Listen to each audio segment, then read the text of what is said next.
थोड़ी देर बाद एलिस और मिकाइल वो लोग कमरे में अकेले थे और एलिस अलग सोफे पे लेटी हुई थी और मिकाइल वो तो एक सिंगल सोफे पे आराम से लेटा हुआ था और उसके सर पे वो चिड़िया बैठी हुई थी, वो उसको चार्ज कर रहा था। तो हमारी कहती है मिकाइल तुम सच में ये कर सकते हो ना, तुम थके हुए तो नहीं हो ना। वो कहता है ठीक है, मेरी डिवाइन पावर को हर कोई यूज कर रहा है तो ये क्यों नहीं। और उसका गार्ड तो बाहर था, लेकिन तभी मिकाइल उठ के बैठता है तो वो चिड़िया नीचे गिर जाती है। वो कहता है लेकिन तुम मुझे ये बताओ ना, तुम तो एम्प्रेस बनने वाली हो ना, तुम्हारी कोरोनेशन के लिए तुम तैयार हो। वो कहती है कोरोनेशन, ऑनेस्टली मैंने एक्सपेक्ट नहीं किया था ये सब कुछ इतनी जल्दी हो जाएगा, लेकिन फिर भी ये जगह इतने आराम से खाली तो नहीं छोड़ जा सकती ना, और मुझे बहुत ज़्यादा डर लग रहा है और बर्डन हूँ, लेकिन फिर भी मुझे लगता है एड मेरी हेल्प करेगा तो सब कुछ ठीक रहेगा। तो तब वो कहता है क्या एड, क्या ये उसके लिए निकनेम है। तो हमारा हीरो कहता है ना, तुम ना मुझे ये नाम कह के बुलाओ, ये सिर्फ एलिस बुलाएगी।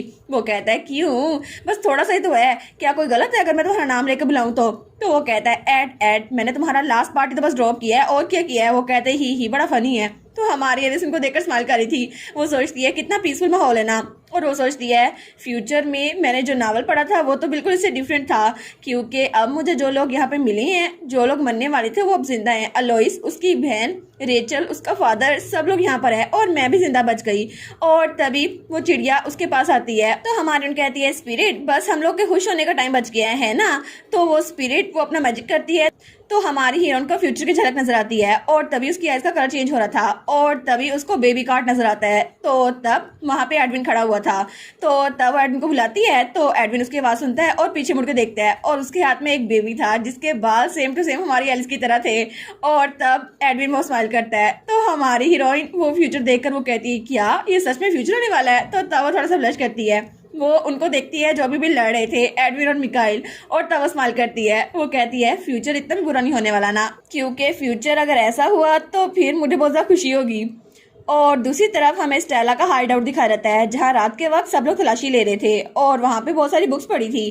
तो तभी वहाँ पे एडविन भी था और ओलोइस भी। तो तभी चेस्टर से बुलाता है। वो कहता है माय लॉर्ड। वो कहता है क्या हुआ। तो चेस्टर कहता है असल में ये दराज, मुझे लगता है इस पे किसी किस्म का कर्ज हुआ है। तो एडविन कहता है अच्छा। तो तभी वो अपना मैजिक यूज करता है और उस दराज को तोड़ देता है। तो जब वहां पर देखते हैं तो वहां पर एक डायरी पड़ी थी। तो चेस्टर कहता है क्या ये एक डायरी है, लेकिन ये किसने लिखी है। तो एडविन इसको खोल के देखता है तो वो डायरी वो उसी विच के बारे में थी। उसमें उसने अपने बचपन के बारे में लिखा था, मेरी फ्रेंड का कुत्ता वो कुछ दिनों पहले मर गया और वो बहुत ज्यादा रो रही थी और मैं उसकी हेल्प करना चाहती थी। तो मैंने अपना मैजिक यूज किया ताकि मैं उसकी हेल्प कर सकूं। उसका कुत्ता वापस आ गया, मुझे लगा वो बहुत ज्यादा खुश होगी, लेकिन उसने मुझे पीछे धक्का दे दिया। उसने कहा आखिर एक चीज मरकर वापस कैसे आ सकती है। हालांकि मैंने अपने छोटे भाई को मार दिया था उसके लिए, लेकिन फिर भी मैंने उसकी हेल्प करनी चाहिए। फिर भी वो सारे लोग मुझे विच कहते हैं, आखिर ऐसा कैसे हो सकता है। और उसकी पूरी पर्सनैलिटी इसी पे डिपेंड थी और पूरा विलेज उसको चुड़ैल कहकर वहां से बाहर निकाल रहा था और सबकी उंगलियां उसकी तरफ थी। लेकिन तभी उस जंगल से एक आवाज सुनाई दी और वो डार्क और ब्लैक आवाज थी, लेकिन उसने प्रॉमिस किया कि वो उसका दोस्त बन जाएगा। और उसके दूसरे दोस्त उसके कान में विस्पर करते थे जब वो अकेली होती थी, लेकिन ये सब कुछ उसकी डायरी में लिखा था। तो चेस्टर कहता है माय लॉर्ड इसमें क्या लिखा हुआ है। तो हमारा एडविन उस डायरी को जला देता है और उसकी राख हवा में उड़ रही थी। वो कहता है कुछ नहीं, वो कहानी अब खत्म हो चुकी है। और तब वो वहां से बाहर निकलता है। वो सोचता है वो भी बिल्कुल मेरी तरह ही थी, जैसे मैं बचपन में था ना, बिल्कुल वैसा अकेली, लेकिन मेरे साथ कुछ लोग थे, लेकिन वो विच वो अकेली थी, उसके पास कोई भी नहीं था और मेरी तरफ भी वो हाथ बढ़ रहे थे, वो बुराई वाले हाथ। लेकिन मुझ में और उस विच में सबसे बड़ा डिफरेंस ये है कि मेरे पास ऐसे लोग थे जो मुझे प्रोटेक्ट करना जानते थे और इसीलिए मुझे भी उन लोगों को प्रोटेक्ट करना है। अब सिर्फ एक चीज रह गई है कि मुझे एलिस को प्रपोज करना है। और तब दूसरी तरफ हमें महल दिखा रहता है जहाँ पे हमारी एलिस अभी तक काम कर रही थी और बहुत सारे डॉक्यूमेंट्स थे। उसकी तो आंखें बंद हो रही थी, वो सोचती है बस थोड़ा सा ही काम रह गया है, लेकिन तभी उसकी आंखें डायरेक्ट बंद हो गई थी और फिर थोड़ी देर बाद उसकी आंख खुलती है। वो कहती है क्या मैं तो काम कर रही थी ना, लेकिन तभी वहां पर कोई और काम कर रहा था। वो था हमारा एडविन जो कि उसका बचा हुआ सारा काम मुकम्मल कर रहा था। तो हमारी कहती है एड तुम। तो वो कहता है हाँ। तो तब वो सोफे पे लेटी हुई थी। वो कहती है क्या मैं यहाँ पे कैसे पहुंच गई और मेरे ऊपर ब्लैंकेट भी है। वो कहता है बस थोड़ा सा रह गया काम, तुम सो जाओ एलिस। लेकिन वो सोचती है कि एडविन मुझे उठा कर यहाँ पर लेके आया और मैं सोती रह गई, वो मेरे हिस्से का काम कर रहा है। लेकिन जब एडविन को देखती है तो वो सोचती है एडविन तो किस तरह हैंडसम लग रहा है ना, स्पेशली आज तो ये बहुत ज्यादा शाइन कर रहा है। लेकिन वो सोचती है एक्चुअली ये तो पहले से डिफरेंट लग रहा है, क्या ये डिफरेंट नहीं लग रहा। तो तभी एडविन खड़ा होता है। तो वो कहती है क्या हुआ। तो वो कहता है एलिस मुझे तुमसे एक फेवर मांगना है। वो कहती है हाँ कौन सा फेवर। वो कहता है एक जगह है जहाँ मैं तुम्हें लेके जाना चाहता हूँ, क्या मैं तुम्हें वहाँ पे लेके जा सकता हूँ, तो क्या तुम मेरे साथ चलोगी? और उसकी तरफ हाथ बढ़ाता है। तो हमारी एलिस वो स्माइल करती है, वो कहती है हाँ जरूर मैं तुम्हारे साथ चलूंगी। तो तब उसको उठा लेता है। तो वो कहती है एडविन, वो कहता है मुझे जोर से पकड़ लो, हम लोग बहुत दूर जाने वाले हैं।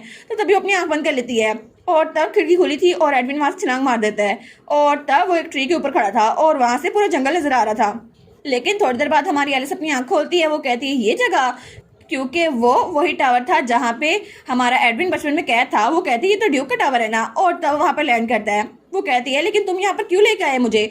तुम्हें बहुत ज्यादा बुरा लगा होगा ना, तुम बचपन में यहाँ कैद थे। एडविन, क्या हमें वापस चलना चाहिए? वो कहता है नहीं, मैं स्पेशली चाहता था कि ये मैं यहीं पर करूँ, और फिर उसको लेकर अंदर जा रहा था। वो कहता है एलिस, ड्यूक इस्तान का टावर सिर्फ मुझे कैद करने के लिए नहीं बनाया गया था, वो एक ऐसी जगह थी जहाँ पे ओरिजिनली इस चीज को प्रोटेक्ट करना था जो इसके नीचे है। तो तभी वो अपनी पावर यूज करता है और वहां से तलवार निकलती है, तो वो उस तलवार को जमीन के अंदर मारता है। और तब हमारी एलिस कहती है क्या मुझे तो इस बारे में कोई इन्फॉर्मेशन नहीं थी, यहाँ पर क्या है? तो तब हमारा एडविन नीचे झुकता है। वो कहती है एडविन क्या हुआ है? तो वहां पर एक डिबिया पड़ी हुई थी, वो उस डिबिया को उठाता है और तब वो कहती है एडविन इसमें क्या है?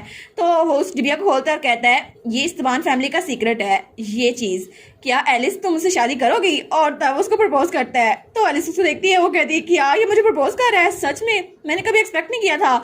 लेकिन तब वो सोचती है मेरा दिल तो बहुत ज्यादा तेज से धड़क रहा है और मुझे नहीं पता कि ये मेरा दिल है ये एडविन का, मुझे तो बहुत ज्यादा तेज आवाज आ रही है। और एडविन वो भी ब्लश कर रहा था, वो सोचती है वो भी नर्वस है ना मेरी तरह। तो तब वो उस डिबिया को लेती है, वो कहती है एडविन, और उसका चेहरा पकड़ती है। तो तभी वो उसको किस कर लेती है। तो एडविन कहता है क्या, और वो तो बहुत ज्यादा शौक हो गया था और बहुत ज्यादा ब्लश भी करा था। तो हमारी लिए स्माइल कर कहती है चलो ना एडविन, हम लोग शादी कर लेते हैं।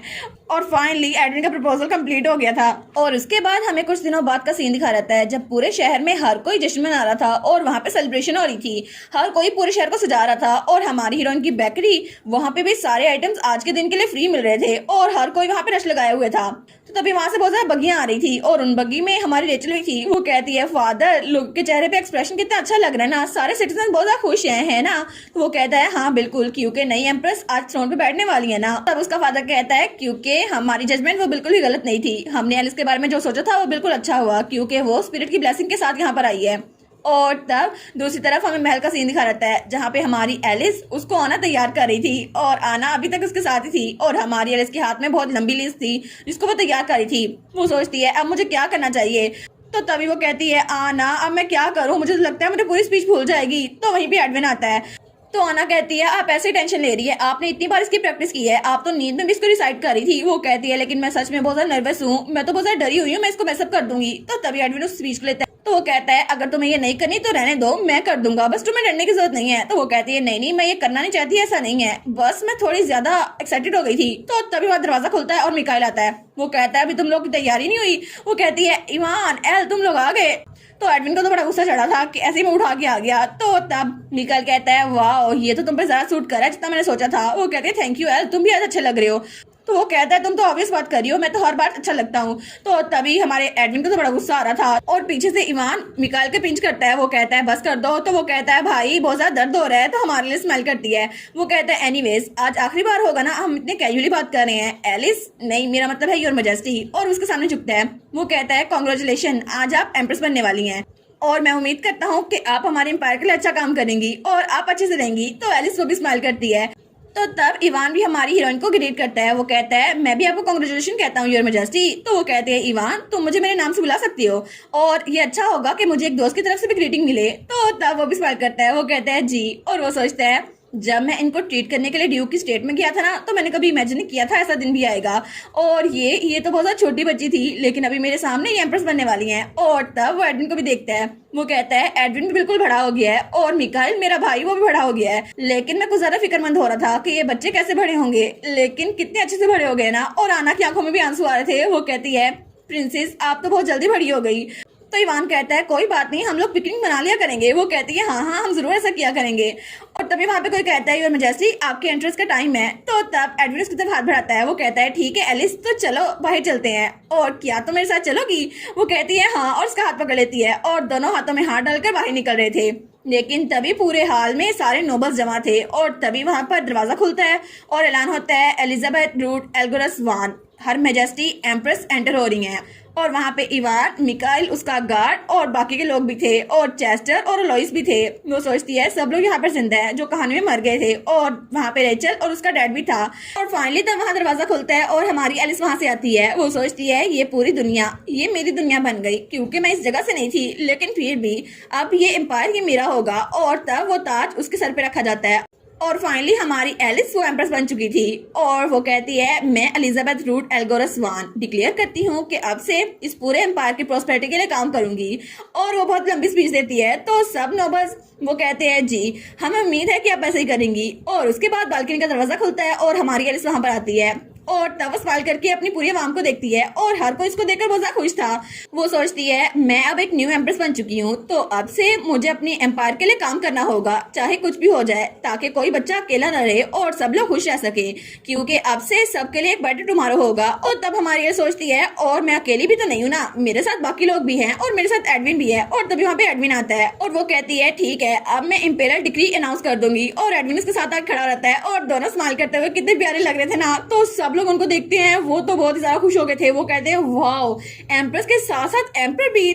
तो सब लोग उन दोनों को ग्रीट करते हैं। वो कहते हैं एम्पर और एम्प्रेस सलामत रहें, आप लोग हमेशा सलामत रहें, long live the emperor and empress. और हर कोई बहुत ज्यादा खुश था और वहां पे वो बर्ड भी बैठा हुआ था जो कि स्पिरिट था। वो कहता है गोडेस मैंने आपका काम खत्म कर दिया जो आपने मुझे दिया था। और तब उड़ के हेवन की तरफ जा रहा था। वो कहता है इसके साथ ही पूरी दुनिया में पीस कायम हो जाएगा। और तब वो बिल्कुल एक फिनिक्स बन गया था और हवा में चला गया था। और पीछे हमारा एडविन और एलिस वो लोग बिल्कुल खुश थे क्योंकि उनकी कहानी हैप्पीली एंड हो गई थी। तो हमारी सोचती है इस कहानी के खत्म होते होते मेरा दिल भी भर गया क्योंकि मुझे ये सब लोग बहुत ज्यादा पसंद है और मैं हमेशा हमेशा यहीं पर रहूंगी इन सब के साथ हमेशा खुश। और इसी के साथ ये पूरा मानवा यहीं पर एंड। तो फाइनली ये हैप्पी एंडिंग हुई। और स्टार्ट में जो कहानी इतनी जरा बुरी थी, हर कोई दुखी था, एंड पे हर कोई खुश हो गया। और ये पूरी कहानी मुझे तो बहुत ज्यादा मजे की लगी। आप लोग बताइएगा आप लोगों को ये पूरी कहानी कैसी लगी और आप लोग का फेवरेट कैरेक्टर कौन सा था। मेरा फेवरेट कैरेक्टर वो तो इवान और आना थे क्योंकि वो दोनों ही बस अच्छे अडल्ट थे इन सब की लाइफ में। बाकी सब तो बहुत ही ज्यादा बुरे अडल्ट थे, स्पेशली ड्यूक। तो आप लोग अपना फेवरेट कैरेक्टर कमेंट में बताइएगा और मजीद वीडियोस देखने के लिए चैनल को सब्सक्राइब कर दें और वीडियो को लाइक कर दें। मैं न्यू मानवा स्टार्ट करने वाली हूँ तो चले मिलते हैं न्यू मानवा में। तब तक अपना ख्याल रखिएगा और दुआओं में याद रखिएगा। Bye bye.